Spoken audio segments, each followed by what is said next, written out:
Hello à tous, aujourd'hui on va partir en Égypte antique à l'aune des premières civilisations, donc en 3750 avant Jésus-Christ.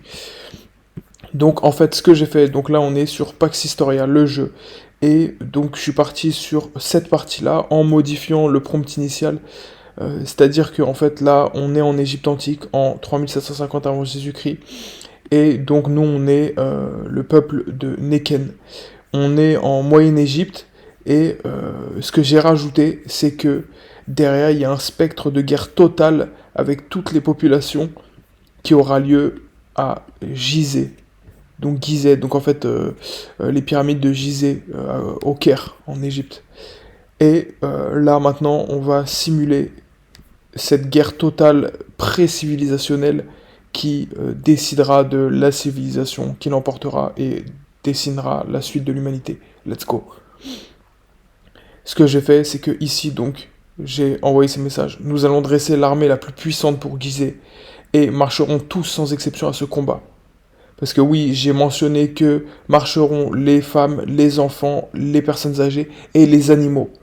Les chiens, les chevaux, les porcs, etc.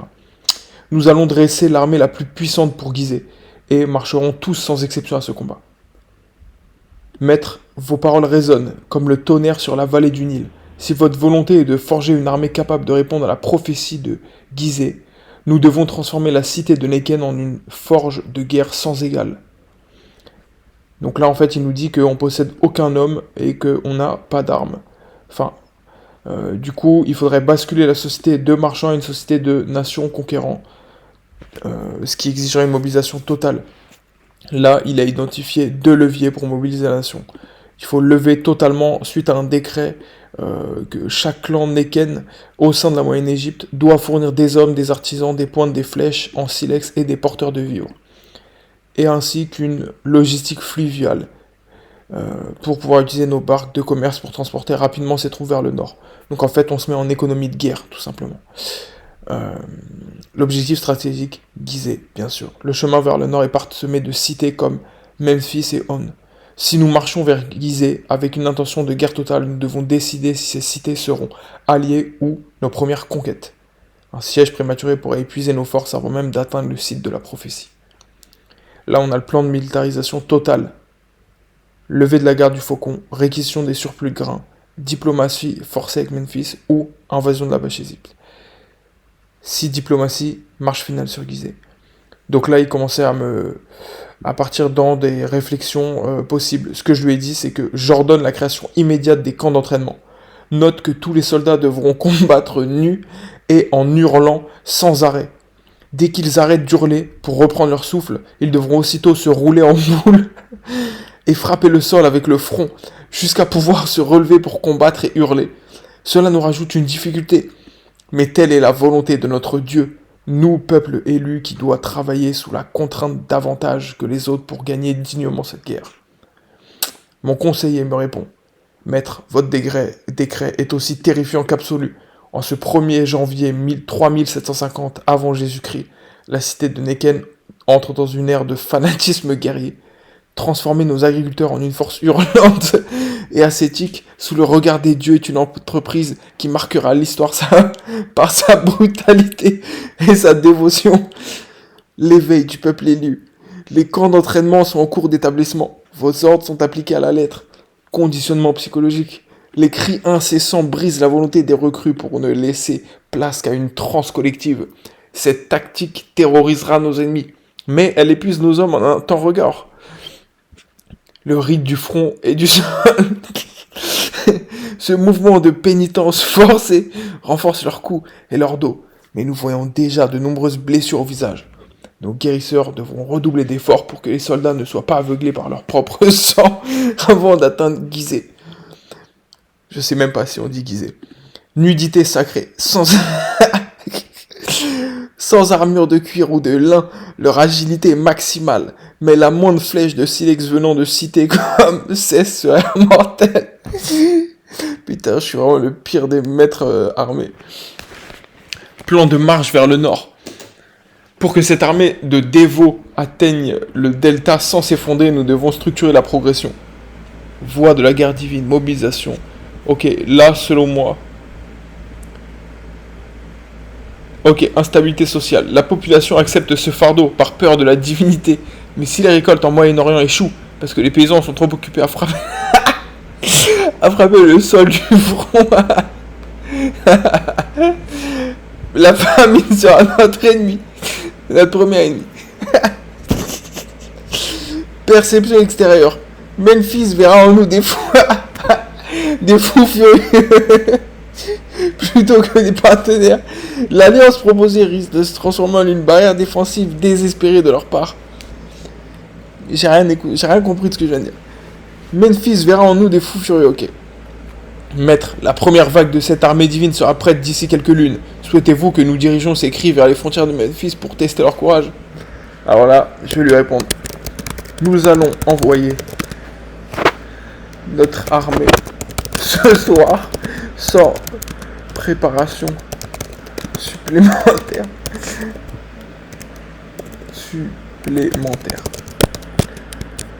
Réunis tous les citoyens et les animaux dans nos barques. Nous allons attaquer Memphis à l'aube. Notre stratégie de combat. Nous hurlerons nus devant Memphis jusqu'à épuisement en cœur. Cette chanson. Memphis. Nous allons tous vous exterminer car votre Dieu est une tapette. Dès que nos soldats seront morts de fatigue, nous laisserons les chiens et les chevaux et les porcs aller combattre pendant que nous frapperons le sol avec nos fronts. Ah putain, je sens que je vais bien rigoler là. Maître, la folie divine s'empare de nos rivages. En cette nuit du 1er janvier, le chaos s'organise sur le Nil. Vous avez ordonné l'impossible. Une migration guerrière totale sans préparatif. Où même les bêtes de somme deviennent des instruments de notre courroux. Les barques de roseaux s'enfoncent sous le poids des citoyens. Des porcs et des... tous entassés dans une cacophonie de cris. L'assaut de l'aube sur Memphis. Votre stratégie repose sur une guerre psychologique et spirituelle absolue. Voici comment le plan se dessine pour cette attaque imminente. Le cœur de l'extermination. Le chant insultant votre divinité rivale est destiné à briser le moral des défenseurs de Memphis. Cependant, hurler jusqu'à l'épuisement total signifie que nos hommes seront incapables de tenir une lance au moment crucial. La vague animale. L'idée de lancer des chiens, des chevaux et des porcs contre des murs de briques est sans précédent. Si les animaux sont effrayés par les cris de nos propres hommes, ils pourraient se retourner contre nous dans l'espace restreint des barques. La pénitence au combat. Frapper le sol du front en planchant de bataille face à une garnison organisée est un acte de foi qui laisse nos nuques totalement exposées aux massues de pierre. Phase de l'attaque flash sur Memphis. Ce soir, embarquement total. Aube, cœur d'épuisement, charge animale, transe du front. Estimation et risque des dégâts. Logistique désastreuse. Puisque nous partons sans préparation, nous n'avons que 2 à 3 jours de vivre. Si Memphis ne tombe pas dès le premier jour, notre armée mourra de faim et de soif. En se frappant le front sur le sol. Réaction de Memphis. Ils s'attendaient à un pacte. Ils verront une marée de nudité et de bêtes. La surprise sera totale, estimée à 90%. Mais leur réaction sera une défense désespérée et sanglante. Destin de Neken.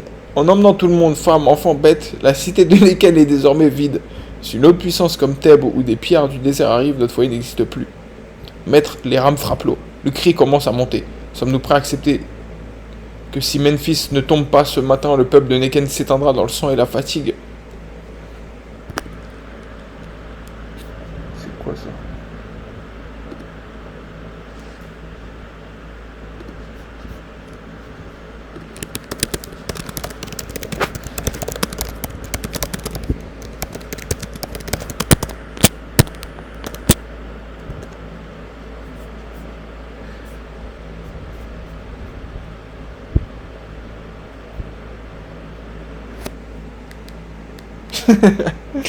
Maître, le soleil se lève sur un spectacle d'une horreur et d'une ferveur indescriptible.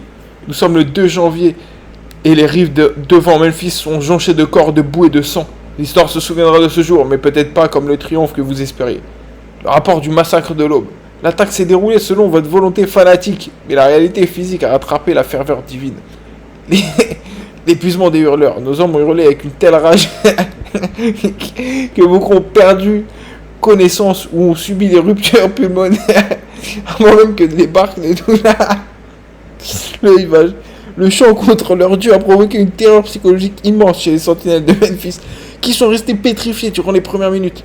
Le chaos animal. Lorsque vos soldats se sont effondrés pour frapper le sol du front, les porcs et les chiens ont été relâchés. Hélas, privés des directions et rendus fous par les cris, les animaux ont piétiné nos propres hommes en état de pénitence. Les chevaux paniqués se sont noyés dans le Nil ou ont fui vers le désert. La réaction de Memphis. Passé le choc initial, la garde de Memphis a décoché des flèches sur, sur nos fidèles nus et immobiles. Ah putain, c'est trop drôle. Et immobile au sol. Sans défense, le sol de la rive est devenu rouge. État des lieux, une victoire pyrrhique. Soldats inaptes, 75 000. Putain, on avait beaucoup de monde. Morts au combat, 15 000. Animaux perdus, 5 000. Conséquences immédiates. Ça, c'est quoi? Défenseurs de Memphis en fuite. Ah, quand même, ils ont fui face à ces hurleurs frappeurs de sol avec leur front. Conséquences immédiates. Occupation précaire. Nous avons forcé les portes de Memphis par le simple poids du nombre et de la folie, car les défenseurs ont fini par fuir. Croyant affronter des démons, mais nous n'avons plus d'armée, nos survivants sont incapables de se lever, le front en sang et les poumons détruits. Punaise, donc on a réussi à rentrer dans Memphis quand même. Incroyable. Famine imminente, puisque nous avons amené tous nos animaux et citoyens sans vivre. La ville de Memphis doit être pillée immédiatement, ou nous mourrons tous de faim d'ici 3 jours. Le vide de Neken. Des rapports de rescapés indiquent que ces tribus des airs approchent de Neken, désormais sans défense.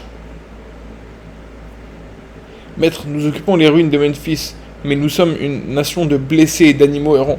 Devons-nous forcer les survivants à se relever pour fortifier les murs, ou continuer ce rythme de douleur jusqu'à l'extinction totale? Non. Nous arrêtons le rite. Il n'y a pas de... Et le remplaçons par une toute nouvelle stratégie. Nous allons désormais nous reposer le temps d'une semaine pour nous requinquer et bien manger. Ensuite, nous commencerons tous avec les animaux inclus. Bon, désolé si je fais des fautes. Avec les animaux inclus à courir sans arrêt vers le nord jusqu'à Gizeh. Nous, peuple de Neken,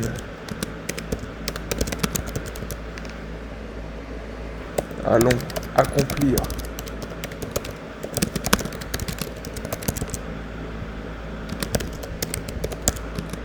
la plus grande prophétie.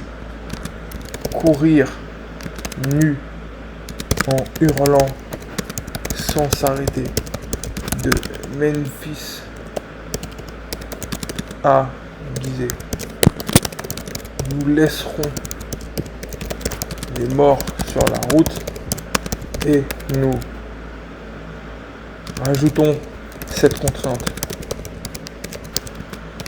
Nous courrons les yeux fermés, excepté le premier chef de file qui, lui, devra courir sur une seule jambe.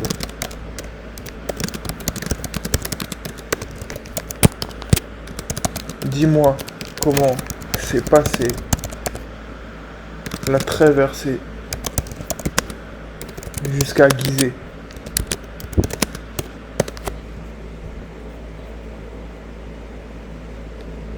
Maître, nous entrons dans la légende, ou peut-être dans l'oubli éternel. Après une semaine de festin sur les réserves pillées de Memphis, où nos survivants ont repris quelques forces, la grande migration vers le nord a débuté. Nous sommes vers la mi-janvier. 2 semaines après, donc. Ah, quand même, hein. Ils ont été rapides, hein. Ah non, c'est avant le départ, ok. Et le spectacle sur la route de Gizeh défie toute raison. La course des aveugles, la mise en œuvre de votre nouvelle stratégie a transformé la plaine du Nil en un théâtre de chaos pur. Le chef de ville unijambiste, votre champion guidant la marée humaine, une seule jambe a montré une endurance surhumaine. Cependant, son allure lente a créé un goulot d'étranglement et des milliers de fidèles aux yeux fermés se sont écrasés les uns contre les autres derrière lui. L'hécatombe silencieuse. En courant les yeux fermés, des centaines de citoyens et de nos bêtes, porcs, chèvres, ont trébuché dans les canaux d'irrigation, où se sont brisés les membres contre les rochers. Putain, on dirait que je suis grave sadique, alors que c'est juste l'absurde qui me fait rire. Comme vous l'avez ordonné, les morts et les blessés ont été abandonnés sur place, marquant notre passage d'un sillage de chair et de cris. Le choc des éléments, les hurlements incessants ont fini par attirer les prédateurs du désert, qui ont profité de la vulnérabilité de nos coureurs aveugles pour attaquer les flancs de la colonne.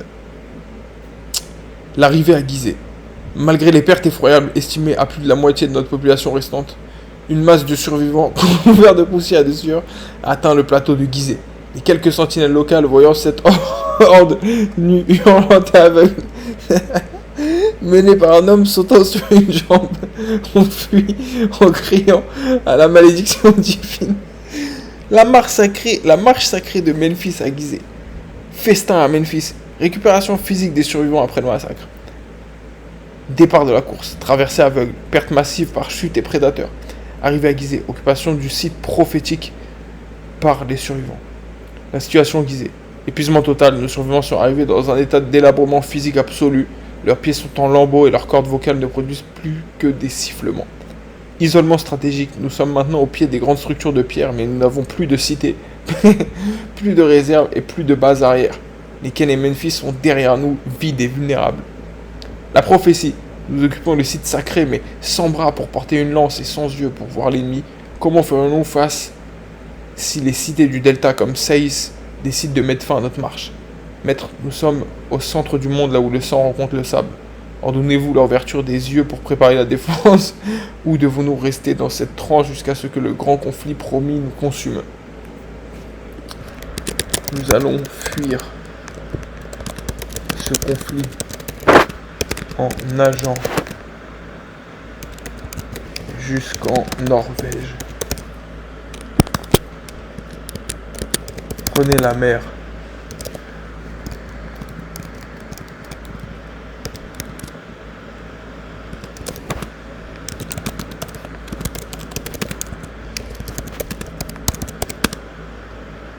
Et dis-moi comment s'est passé le voyage de notre peuple et nos animaux vers la Norvège.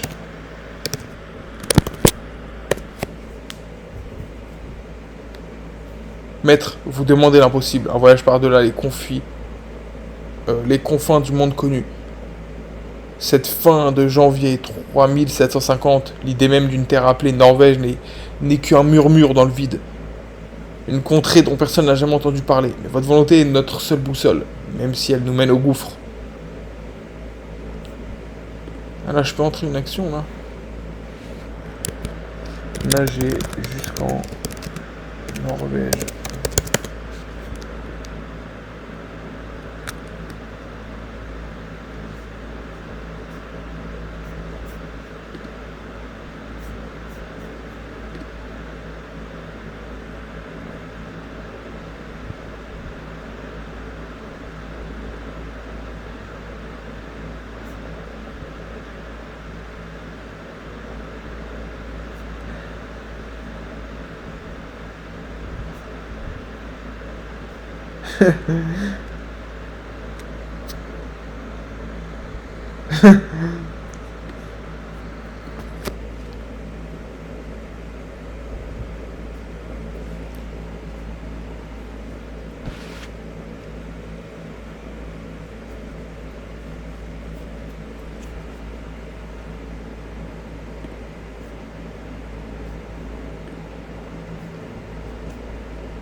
Bon, voilà, c'était un premier essai.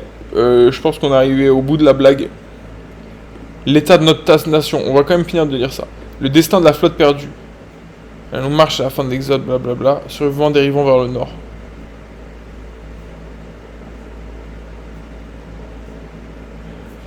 Nous avons quitté les sables de Gizeh pour nous jeter dans la Grande Bleue, ce qui devait être une migration se transformant en tragédie maritime sans nom. L'Odyssée des barques de Roseau. Nos embarcations conçues pour le Nil calme n'étaient pas prêtes pour les vagues de la mer. Sans carte, sans voile et avec une population épuisée, tentant de nager aux côtés des animaux, le désastre a frappé dès les premières miles. Premières milles. Le sort des animaux, les porcs et les chevaux que vous vouliez amener ont été les premiers à couler ou à être dévorés par les monstres marins. La froid et la faim. À mesure que nous progressions vers le nord, le soleil a disparu, remplacé par un froid qui a glacé le sang de nos... Ah, donc il y en a qui ont vécu. Putain, ils sont chauds. La majorité de notre peuple a péri d'hypothermie bien avant d'apercevoir la moindre terre ferme.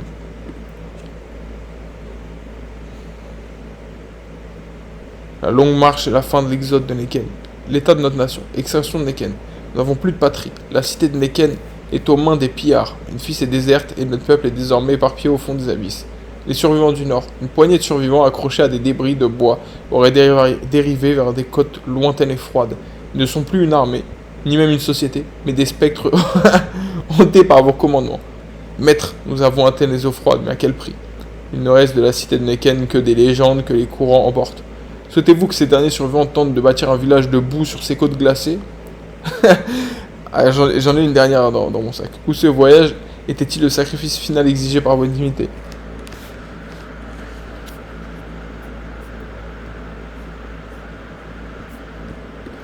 Maintenant, nous allons... Combien de survivants? Maintenant, nous allons organiser la pièce finale de notre Odyssée. Tout notre peuple va devoir... En fait, je suis grave un roi sadique de Neken. Tout notre peuple va devoir rester droit, tel des piquets.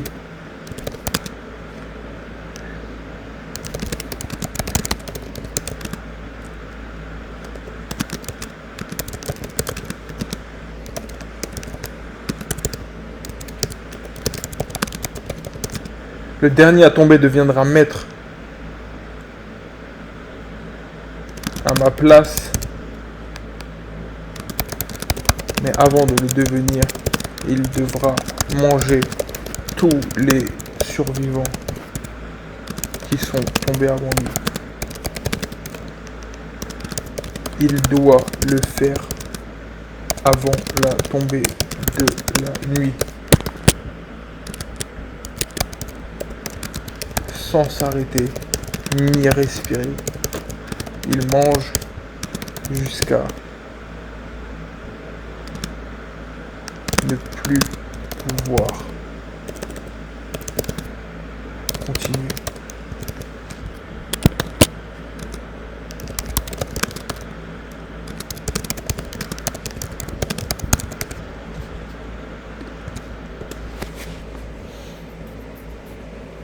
C'est trop drôle ce jeu. Maître de la désolation. Ah, comment il m'appelait de base lui? Maître de la Haute-Égypte. Maître de la désolation. Nous sommes le 14 janvier 3725. Quoi? Moins 3725? Ah, on est 25 ans après. Quoi? Mais attends, qu'est-ce qui s'est passé? On était à 3750 et là on est à moins 3725. Le silence qui règne... Il faut jamais 25 ans pour, pour faire Neken Norvège. Enfin, quoique. Bon, c'est pas grave. Le silence qui règne sur les côtes inhospitalières du Nord n'est rompu que par le sifflement du vent glacial de la glorieuse cité de Neken. Il ne reste plus qu'une poignée de spectres, environ 42 survivants, grelottants et hagards, entourés des carcasses gelées des dernières bêtes ayant survécu à la traversée. Le grand jugement de l'immobilité. Votre ultime commandement a été instauré dès que les pieds de nos derniers sujets ont touché la terre ferme. En fait, je me rends compte que c'est horrible. Évidemment, c'est un jeu, c'est une intelligence artificielle, hein, donc c'est pour ça que je me lâche et que je dis des trucs horribles comme ça. Le calvaire des statues. Debout, nus sous la neige, vos fidèles se sont figés. L'hypothermie a rapidement transformé leurs membres en bois mort. Un à un, les corps sont tombés avec le bruit sourd de la pierre contre la glace. Le triomphe de l'horreur. À mesure que le jour déclinait, seul un homme restait debout, un ancien gardien de la première armée de Neken. La peau brûlée par le gel, fidèle à votre parole. Il a bien faim. Il s'est jeté sur les cadavres de ses frères dès que le dernier est tombé. La consommation sacrée. Dans une frénésie dépassant l'entendement humain, il a tenté de dévorer les restes de ses compagnons. Sans reprendre son souffle, il a consommé la chair de 3 de ses semblables avant que ses poumons ne l'abandonnent. L'état de votre empire fantôme. Nouveau maître, l'unique survivant gît désormais sur le sol, le ventre lourd et l'esprit brisé. Putain, terrible. Il est techniquement le maître de votre domaine, mais son royaume se limite à un amas de cadavres sur une plage inconnue. Situation à Neken. Tandis que nous éteignons ici, les régions de Neken, Siout et la Moyenne Égypte sont occupées par des tribus locales et les forces de Memphis qui ont repris le contrôle total de la vallée du Nil. La fin de la lignée. Il n'y a plus de peuple de Neken. La prophétie s'est achevée dans le sang et la glace. Maître, le dernier de vos sujets expire. Souhaitez-vous que l'histoire s'arrête ici, ou votre esprit compte-t-il hanter les ruines de votre ancienne cité pour tenter de renaître les cendres du Nil? Vas-y, j'insiste un peu, mais j'ai envie d'aller un peu plus loin encore dans le truc. Que ce vaillant dernier soldat tente d'inventer. On va challenger le jeu. Une arme nucléaire pour faire exploser tous les peuples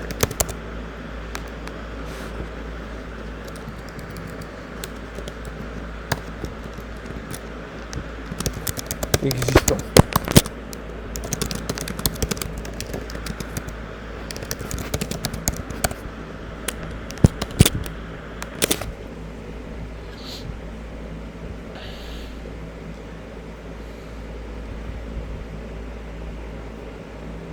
Normalement, il peut rien faire, hein, donc... des ombres et de la poussière, nous sommes 14 janvier, ok. Au dernier sujet, ce colosse au poumon déchiré, l'âme souillée par le sang de ses frères. Putain, horrible. Gît parmi les morts. Dans son délire final, vous lui avez insufflé une vision d'un feu dévorant, une puissance capable de briser le soleil lui-même. Waouh, incroyable, est-ce que l'arme nucléaire pourrait détruire le soleil? Le mirage de l'atome dans la pierre, la réalité de notre ère, hélas, est un mur infranchissable pour une telle ambition. L'obstacle de la matière, notre monde ignore tous les métaux cachés dans la terre. Ce guerrier ne connaît que le silex et le cuivre malléable. Pour diviser le cœur de la création, il faudrait une science que les dieux n'ont pas encore murmurée aux hommes. Il a gratté les rochers gelés avec ses ongles jusqu'au sang, cherchant le feu jaune, mais il n'a trouvé que de la pierre froide. Le manque de savoir. L'écriture commence à peine en Mésopotamie sous forme de marques d'argile. Concevoir des calculs de l'invisible est impossible pour un esprit qui ne sait pas encore compter au-delà de ses propres doigts. L'épuisant en finale, tandis qu'il tentait d'imaginer ce feu capable d'anéantir Memphis et les peuples lointains, son propre cœur a cessé de battre. Le destin des terres abandonnées, la fin de l'influence de Neken et l'hégémonie de Memphis. L'oubli de la vallée, en Égypte le nom de Neken s'efface, Memphis règne en maître sur le delta, ignorant que son ancien rival a péri dans les glaces en rêvant de feu apocalyptique. Avec le dernier soupir de notre soldat, sur la plage norvégienne, la culture de Neken s'éteint. Il ne reste de votre peuple que des ossements anonymes que la neige recouvrira bientôt pour l'éternité. Un monde qui continue à semer. Le royaume dure. Maître, le dernier de vos fils est mort, votre épopée s'achève dans un silence de Givre. Désirez-vous que votre esprit reparte d'une île là où tout a commencé pour tenter de bâtir une nouvelle civilisation sur les cendres de la précédente? Résumé du jeu.